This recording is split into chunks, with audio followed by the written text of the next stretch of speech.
Halo guys, selamat datang kembali di video Sari.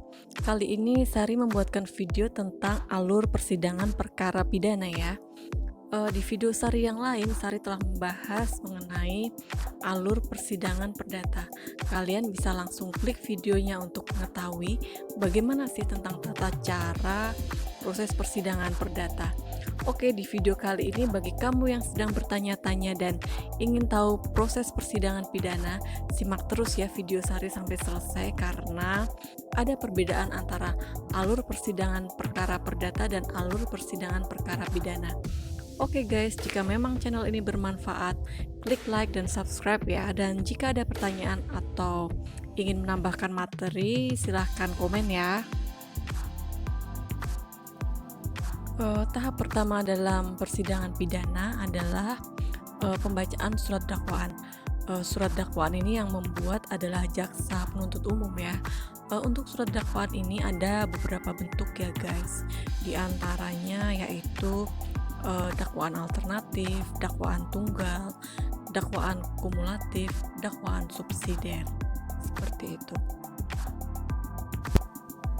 Kemudian setelah pembacaan surat dakwaan oleh jaksa penuntut umum, kemudian agenda sidang selanjutnya adalah eksepsi. Eksepsi ini dibuat oleh terdakwa atau kuasa hukumnya. Tujuan eksepsi ini dibuat untuk membantah atas dakwaan jaksa penuntut umum. Keberatan ini adalah hak dari terdakwa ya guys pada agenda sidang eksepsi.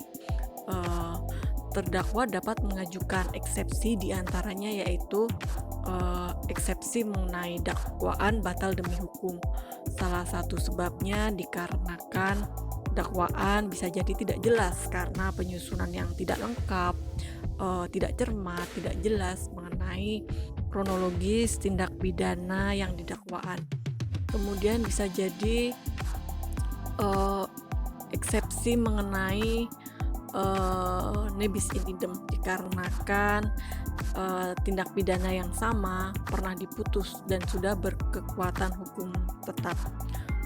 Oh iya, Sari juga punya video tentang macam-macam eksepsi ya, akan tetapi eksepsi untuk perkara perdata. Silahkan klik video Sari yang berjudul mengenai strategi memenangkan gugatan. Di video itu, Sari mengupas tentang eksepsi untuk memenangkan perkara perdata. Setelah agenda sidang eksepsi, kemudian agenda sidang selanjutnya adalah pembuktian.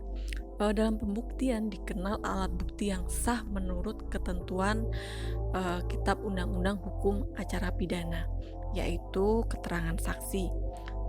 Keterangan saksi ini sangat membantu proses pemeriksaan perkara pidana ya. Kriteria seorang yang bisa dijadikan saksi adalah mereka mendengar sendiri, melihat dan mengalaminya sendiri. Kemudian yang kedua adalah keterangan ahli. Keterangan ahli ini untuk memberikan keterangan mengenai keahlian khusus yang dimilikinya dalam kapasitasnya sebagai saksi, sehingga lewat keahliannya ini semakin memberikan terang suatu perkara pidana dengan tujuan untuk kepentingan pemeriksaan. Yang ketiga adalah surat. Untuk alat bukti surat ini bisa juga untuk alat bukti tertulis ya guys, yang tujuannya untuk membuat terang suatu tindak pidana. Kemudian yang keempat, ini Sari bacakan saja ya guys, berdasarkan pasal 188 ayat 1 Kitab Undang-Undang Hukum Acara Pidana, petunjuk adalah perbuatan, kejadian, atau keadaan yang karena persesuaiannya baik antara satu dengan yang lain maupun dengan tindak pidana itu sendiri menandakan bahwa telah terjadi suatu tindak pidana dan siapa pelakunya. Kemudian yang kelima, keterangan terdakwa. Untuk keterangan terdakwa ini harus disertai dengan alat bukti yang lain ya guys.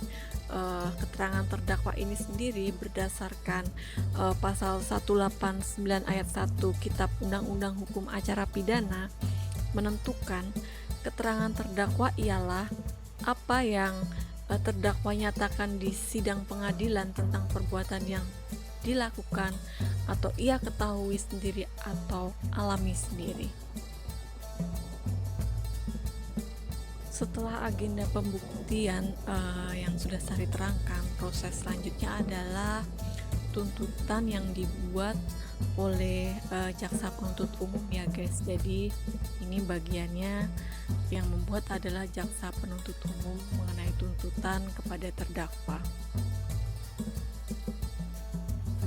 Kemudian acara selanjutnya setelah tuntutan yang dibuat oleh jaksa penuntut umum, kemudian agenda selanjutnya adalah pembelaan atau pledoi yang dibuat oleh terdakwa atau kuasa hukumnya.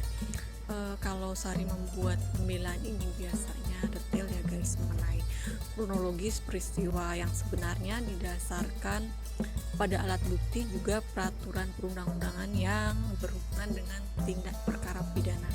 Selain itu, Sari juga menghubungkan dengan fakta-fakta yang dihadirkan di persidangan, kemudian Sari buat analisis yuridisnya dengan tujuan untuk membuat terang suatu kejadian pidana.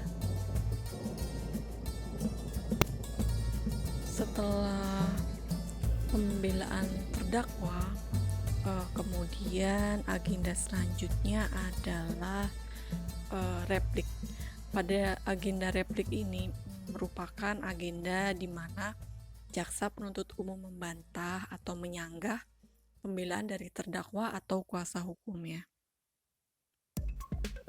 Setelah jaksa penuntut umum mengajukan replik di persidangan, selanjutnya kembali giliran terdakwa atau kuasa hukumnya menanggapi replik dari jaksa penuntut umum yang sering disebut dengan duplik. Dan sebagai akhir dari alur persidangan pidana ada agenda putusan. Jika memang tidak ada banding atau upaya hukum lainnya, maka persidangan akan berakhir pada agenda putusan ini ya guys. Berarti itu putusan sudah berkekuatan hukum tetap, seperti itu. Oke guys, sebagai akhir dari video ini Sari buatkan skema alur persidangan pidana ya, agar kalian lebih gampang membacanya. Terima kasih sudah menyaksikan video Sari ya. Jika memang ada tambahan materi dan pertanyaan, silahkan komen. Terima kasih, sampai jumpa di video Sari selanjutnya.